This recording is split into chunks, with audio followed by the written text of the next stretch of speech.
Good evening and welcome to the Hindus. One more conversation around election results today. In this session, we are going to look at Karnataka results, and I am joined by three of my colleagues, Nagesh Prabhu, Satish Kumar, and Sharat Srivatsa, who cover three predominant political parties of Karnataka. Just for an overview before we get on with the details party-wise, so far Election Commission of India hasn't yet declared all the results, but so far we have a pretty good idea of leads and where it is headed. 17, 9, and 2 is what it's looking like. 17 for BJP, 9 for Congress, and 2 for JDS. This is quite a different picture compared to what it was in 2019, where BJP virtually swept with 25 seats plus one independent it backed, and Congress and JDS managed to win only one seat each. The Congress and JDS, I suppose, have some reason to cheer, but Congress hasn't really been able to break its jinx of not being able to cross the two-digit mark and get over 10. It looks like it'll stop at 9, which is the level it was at in 2014. And then also, if you look at it, and a couple of interesting things that we should look at is how the JDS and the BJP alliance has performed in this election. Unlike in the last, where Congress and JDS were in alliance, this time it has been a BJP and Congress alliance. We can look at, as we go forward, look at how this has done. If you look at it regionally also, Congress has done well in Hyderabad, Karnataka, whereas in all the other strongholds of BJP seems to be still holding strong.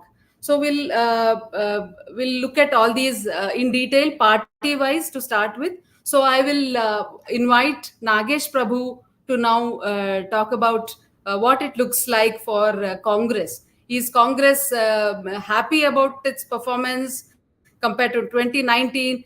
I mean, at least on record, they were hoping for something like 15. So they have fallen short of that. So how are they viewing these results?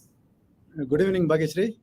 It's relatively better performance by Congress this time compared to 2019. 2019, it has just one seat in Bangalore rural.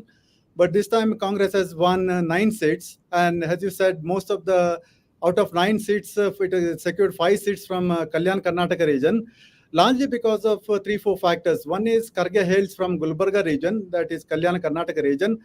And his predominance can be seen in this election by winning 5 seats. And secondly, also because of Article 371J. See, Article 371J was implemented during the UPA tenure, and Kharge was the minister at the union government then. So this has also one of the factors contributed for the victory of the Congress party, one can say. Another factor is, Kalyana Karnataka region is relatively backward compared to southern parts of Karnataka or Mumbai part of Karnataka. So many of the freebies of 5 guarantees that state government has announced largely seems to have benefited these voters of these region. So largely people from lower class, lower sections of the society, by receiving these benefits, seems to have voted the Congress party. So Congress party has improved its tally from 1 to 9, not as expected by the Chief Minister Siddaramaiah or KPCC President, Deputy CM D.K. Shikumar. They are expecting around 15 to 20 seats, but it has not happened. So it's satisfied to just 9 seats, which is relatively better compared to his 2019 election. But the seat number-wise, it was same as that of 2014. And 2014 was also Chief Minister was Siddaramaiah. Siddaramaiah was then Chief Minister, and Congress bagged same number of 9 seats. And BJP got 17 and JDS 2. So almost the same results has become reality in 2024. Yeah, that's true. We'll come back to you, Nagesh, with a few more questions on what it will hold for how it going forward, how it will reflect in the state governments and so on. But before we go to that, I think we can go over to Satish for an overview of what he thinks of BJP's performance in this election, considering that BJP has managed to hold on to most of its the strongholds like coastal Karnataka, Malnad, or Bangalore, or Mumbai, Karnataka, seems to have done pretty well in these parts. So how is the party viewing that? Are they happy, or were they like saying 26, and their benchmarks were completely different from what it turned out? And also, what has happened nationally must also be somewhat of a dampener for the local unit. Yes. Good evening, Bageshree. Yes, as you said, it's a dampener. National scene is a dampener for the state unit. However, as you know, Karnataka is gateway for BJP's southern region, in terms of its foothold, political foothold. See, to begin with, the numbers are more or less similar to what the BJP or other political parties won in 2014 when Siddaramaiah became chief minister for the first time. True. But however, like though the BJP continues to prove the trend that it can do well in the Lok Sabha elections, though even when it's not in power in Karnataka, that is there. But it does not end there itself. The party actually, though its leaders are saying that it has got good numbers, in fact, not many top leaders are happy with it. They wanted to cross 22 because there was a clear chance. For example, like if you look at the first phase of the 14 seats, they have managed to win 12. I am referring to NDA alliance, not just BJP alone. That's a pretty good number. But when it comes to second phase, they have managed to win only 50% of the seats. That means only 7 seats, and they have lost to no voices. No voices in the sense, for example, in Chikkodi, they have lost to Priyanka Jarkiwali, daughter of Minister Satish Jarkiwali. And similarly, like in Bidar, young boy Sagar Ishwar Kandre has defeated former union minister, BJP's former union minister. And like that, party thinks though these youngsters may have been backed by their politically influential parents, but the thing is, how did the BJP lose this? That's the question being asked. It shows that BJP organization somehow is losing its sheen, in the sense the BJP top leaders, including Modi and Amit Shah, toured these places continuously. In fact, they had formed a cluster of 3 to 4, like what we say, Lok Sabha constituencies put together, and they had specific plans for each cluster. But now they are trying to, there will be a time in the course of, in the future, where the party will have to find out where it went wrong. And also in the first phase, if you observe, the BJP more or less is riding on the piggyback of JDS, though JDS is a minor partner, because the most of the first phase constituencies are in the Vakkaliga dominated areas where the BJP does not have a strong presence in terms of leadership. So that has been filled up by JDS. Though technically JDS was contesting only in 3 seats, if you closely observe, the BJP has been benefited in other constituencies too because of the JDS. Yes, Bageshree. Yeah, so that takes me to another question. Like, can you talk a little more about this alliance? This is a question that we can also ask Sharath later to look at it from JDS's point of view. But before I go to him, since you mentioned about riding piggyback, do you think, if you look at them as partners, do you think JDS, rather than JDS, BJP has gained a lot? Because, Old Mysore region was one region where BJP was really struggling to make a break in and breakthrough. Correct. So it looks like it has managed to do that, riding piggyback on JDS. So that has been a very big factor. So in the alliance, BJP is the bigger beneficiary, do you think? True, Bageshree. So before this, let us go back to the previous assembly elections. The BJP, though it had managed to win, rather open its accounts in some of the old Mysore areas, open its accounts in the sense getting 5,000, 10,000 votes. It could not make inroads there. However, now with the help of JDS, it has managed to gain some foothold here. For example, BJP insiders say it would have been difficult for it to win Mysore. It would have been difficult for it to win Chitradurga. In fact, they had lost hopes in Chitradurga. It would have been difficult for it to win Chikkaballapur, for that matter. If you closely observe, these JDS leaders campaigned there round the clock, in Chikballapur, Chitradurga, and for that matter, even Tumkur too, where it has got, some substantial votes of Vakaligas. Yeah. There, the thing is, party got some foothold, some kind of a help. I don't say it won because completely of JDS, but JDS too added, JDS too had some 2 lakh votes there, so it finally helped BJP to win these seats. Yeah. Yeah. So I suppose it is also, if you look at it in terms of caste, BJP's own Lingayat vote bank, which Correct. somewhat, I mean, if you look at victories of people like Jagdish Shettar by a fairly large margin, that's what it looks like, that it has somewhat Correct. come to its fold. And plus Vokaliga. So it looks like a Vokaliga plus Lingayat combination that has worked in, because of the alliance, that it has worked rather Ye- in Yeah, BJP's favor. you are right, Bageshree. If you go back to the previous Janata Parivar days, that there used to be combination of Basuraj Bommai's father, the senior Bommai, SR Bommai, on the one hand to get Lingayat votes. Of course, Ramakrishna Hegde too had lot of hold on Lingayat votes, and Devegowda brought in Vakkaliga votes along with his supporters, Vakkaliga supporters. The same thing to a minor extent has happened now. So two strong, dominant communities have now come together. It's certainly a formidable combination.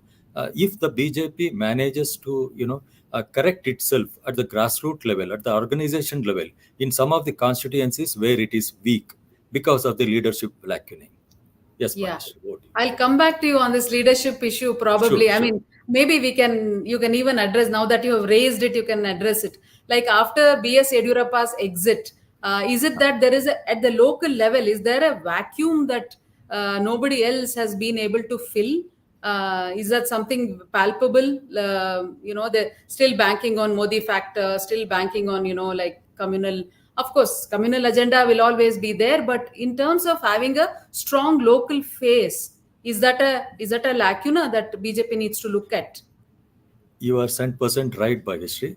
BJP happens to be a cadre-based party. But if you look at the reality, in the local level, they're dependent on a strong leader like Yediyurappa, who handled it for nearly 3 to 4 decades. Then at the national level, they are heavily dependent on Modi. But in between now, Yediyurappa, the octogenarian, like a sort of, I don't say he is not active, but the party, like is sensing that it needs a new person who can step into Yediyurappa's shoes. Of course, his son has taken over the mantle of party state president, but I think it takes some time for him to get the sense of what is happening and to get the overall grip over the party. But at the Yeah, same time, it also symbolizes, rather indicates clearly, it sends a message, these election results, that the party needs to groom lot of other leaders. yeah, It is difficult for the party to overnight build another Yediyurappa. It's not possible. So it has to build some 10 to 20 Yediyurappas, miniature Yediyurappas, so that leadership building has to begin now. Yeah, okay. Thank you. On that note, I think we'll move to yeah. Sharath Thanks, to Vash. ask him how his party is, rather the party he covers, is looking at the how the two victories that they have managed. And also, of course, the big question of Prajwal Revana, will come to that later. But tell me what has been broadly the view of JDS on the results. Yeah, hi. So JDS is looking at these results in a very positive way. It has been the leaders are saying that they're very happy with the kind of results that has thrown up today for two big reasons. One is this result in especially in Mandya and Bangalore rural is it has sent a message, a strong message to the Okaliga leadership in the Congress, especially to the Deputy Chief Minister DK Shivakumar, who was also involved in jostling for the leadership. They are claiming that the Okaliga community is still solidly behind the party because they're pointing at a huge margin of victories for both Mr. Kumaraswamy as well as his brother-in-law CN Manjunath, who was contested from Bangalore rural on a BJP ticket. So the second thing is, the first thing is that they have this result has sent one important message to Congress. The other one is an important message to also its alliance partner, that it can't be seen as a lesser partner in the whole alliance, because of the 14 seats in 8 seats where BJP has won. It is claiming that it is also because of its hard work and also the party cadres work that the BJP has won the election. This is especially true that they say is in Tumkur, Chikballapur, Chitradurga, Mysore, Shivamogga, and partly in Chikmagalur also. Yeah. And Yeah. also what they're saying is this can also be looked as a morale boosting victory for the party that had actually received a drubbing just about a year back. With taluk panchayat and jilla panchayat elections round the corner, the party leaders are expecting that it will give some kind of a confidence to its mid-level, low-level, lower rung leaders to face the local body elections also. So to ask you on a question that we discussed with Satish, this question of in this the twofold question. One is, how do you see this? Because there was some uncertainty about the coalition going forward. That is one. The HDK himself had said that it's not clear what the future is. That is one. And in this combination, is BJP the bigger beneficiary, or JDS views its own benefits in a bigger way in terms of its role in the maybe in the central thing, or its survival within in Karnataka? What are its benefits, and what is it giving away to BJP? How does it work? How does this quid pro quo work? Yeah, first thing about first question about the continuation of the alliance. This morning, Kumaraswamy also, he also clarified that it is a long-lasting relationship that they would want with the BJP. Though informally for the taluk panchayat and jilla panchayat elections, the leaders are saying of a friendly fight. So that is about another 6 to 8 months away, or much more than that. JDS is not actually saying it has benefited much to the BJP, but it's also saying that in a three-cornered fight, maybe JDS would have also found it difficult to win Mandya or even Bangalore rural, because of a good synergy between the two parties. Those victories have come to its kitty. When it comes for the contribution to the BJP's victory in about 7 or 8 constituencies, Vakaliga dominated constituencies, they are taking credit for that. They're saying it was a good synergy that worked well for the BJP candidates victory. This is especially true in places like Tumkur, Chikballapur, and Chitradurga, where when we all went on the ground, everybody was saying it was a 50-50 chance of winning, and prediction was very difficult, unlike the 2019 elections. So in such tight cornered contests, JDS says that its contribution cannot be neglected. So I suppose JDS will expect something in return in terms of what its role in the longer run, in terms of maybe ministerial berth, or Yeah, maybe yeah, some expectations, I'm guessing. maybe even before the election, even before the polling day, a lot of people in Mandya were talking about Mr. Kumaraswamy being appointed as the cabinet minister, and how JDS would benefit from it, especially in terms of party building, especially in terms of lifting the morale of the people, because the party is in power, either if not in the state, at the central level.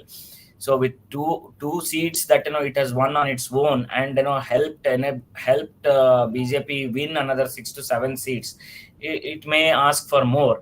But since its only seats are 2, and the other person, Mr. Mallesh Babu, has won from Kolar for the first time, I think they can ask for one more for Dr. Manjunath, who has had administrative experience running one of the best cardiology centers in India.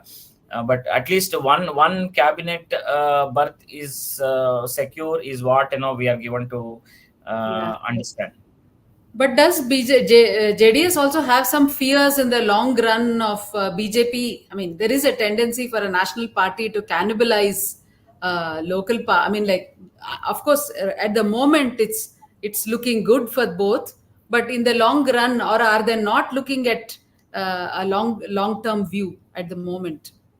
See, this was actually discussed much before the elections. Even JDS did not know how it would pan, because in 2000, after 2019, on multiple occasions, Kumaraswamy had said that it was his mistake that he went with the Congress, and a lot of mid-level and low rung leaders of JDS were poached by the Congress. JDS did have that kind of fears before going into this election, but today when I spoke to a couple of leaders, they did not they did not talk about this, but instead they said the manner in which the JDS cadre worked for the BJP candidates in many constituencies. For the BJP candidates in many constituencies, even the leaders themselves are very happy with the JDS, the way the JDS functions.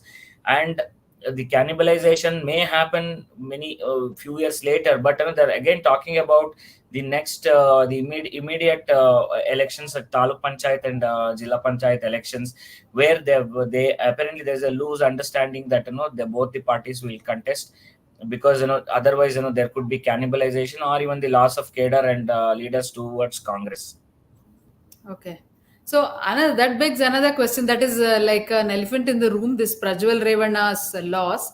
One is, of course, it's hard to predict the extent to which this whole episode of this case, the sexual abuse case, actually had a role in the results with the seat that he has lost. But another thing that was also being discussed, what you mentioned earlier about synergy between party workers, that was also like, that is one constituency where it was absent, right? I mean, so it could be a combination of things that led to his loss, apart from the case, that is the pen drives and sexual abuse allegations that the MP is now facing.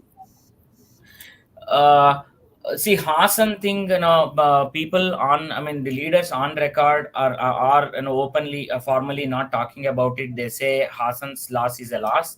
Ideally, they should have won, but the loss, the very low margin of loss has not worried them much, because their vote bank is still intact. In fact, of the 8 constituencies in Hassan, 4 Okaliga dominated constituencies of Arsikere, Holendrasipura, Chandraipatna, and Hassan is where they did not actually get the lead. That is where JDS is blaming their Prajwal's loss as, and they're saying it was Okaliga electors who did not vote much for Prajwal. In fact, the other 4 constituencies that are dominated are, you have more number of Lingayats. That is where they got more votes. So technically, the margin of victory for the Congress candidate is about 40,000. They're not they're not talking much about it, as of now. And they, So I suppose informally, it's also an uncomfortable question for them yeah, to talk yeah. either way at this juncture. One of the leaders said, it would have become embarrassing or very uncomfortable had he won. What would the party do with him, or would he take both? And also this leader said, it can be also time for repentance for the family. Okay. Thank you, Sharath. I think we'll now move back to Nagesh to ask looking ahead kind of question. Nagesh, before the elections, before the results were out, there has been endless discussion on what these results would, how these results, if at all they do, will impact the Congress government. Now, Congress hasn't done very poorly, but Congress hasn't done as good as it probably hoped. And one important thing is Correct. that there's constant talk about leadership issue between DK Shivakumar and Siddaramaiah. Now, clearly, DK Shivakumar has not performed as well as he would have hoped, because his brother has lost, and another in the Vokaliga heartland, Congress's performance has not been great. So, do you see any impact? Twofold question. One, do you see any impact between the two leaders? Whether it's anything, the leadership equation in that, do you see anything? Another is, do you see any, like earlier also when we were talking about it, it's a very strong in terms of numbers government. So destabilizing this government is not easy. So can you look at both these questions and share your thoughts? See, the game of one-man upmanship is going on since the government has came to power last year. D.K. Shivakumar wants to become a chief minister, and Siddaramaiah wants to hold on to the post. So this tussle will continue. And now, following the defeat of D.K. Suresh in Bangalore rural constituency, is some kind of an embarrassment to D.K. Shivakumar because he has lost some that credibility. So this will continue for some time. But see the results. The three of the children of the ministers have lost the elections. Like Ravalinga Reddy's daughter lost. Lakshmi Abbalkar's son has lost. Again, Shivananda Patil, ministers, his daughter also lost. This will create some kind of or fuel some kind of dissidence within the Congress camp. So some legislators who wants to become a minister or aspirants of some legislator who are aspiring to become minister, they now contest, lay their claim for this ministerial post. So this kind of talk, this kind of dissident activities will go for some more time in the Congress. And so the question is how Siddaramaiah will hold on to his post, how we contain this kind of dissidence, how we satisfy these legislators, aspirants. All these questions will come in the coming days. So one side there is a D.K. Shivakumar camp, another side there is a Siddaramaiah's camp. In between there is a high command. So high command has its own role to play in this game of politics. I think over a period of time it will slow down and cool down, and I hope Siddaramaiah will continue as a chief minister and government will not fall, because given the vast majority, 136 members of in the Legislative Assembly, I don't think so any impact of these results on the Congress government. Yeah. So either way, I think one is at the national level, these results have thrown up some very interesting things. What went beyond what the pollsters had predicted. Even in Karnataka, the maximum that any exit poll gave was 8 to Congress, and Congress has indeed surpassed that. And so nationally and at the state level, in terms of how it will impact, I think we are impact the government, not in terms of falling of the government. I don't mean that, but as you said, since the numbers are pretty strong and it's not going to be easy, but in terms of how it will play out in ministerial berths, demands, and so on, I think we are headed for some interesting time and a lot of hard work for all of us. I think we'll wind up here for now, and we'll come back with more inputs going ahead. Thank you all for joining in this. Thank you. Thank you. Thank you.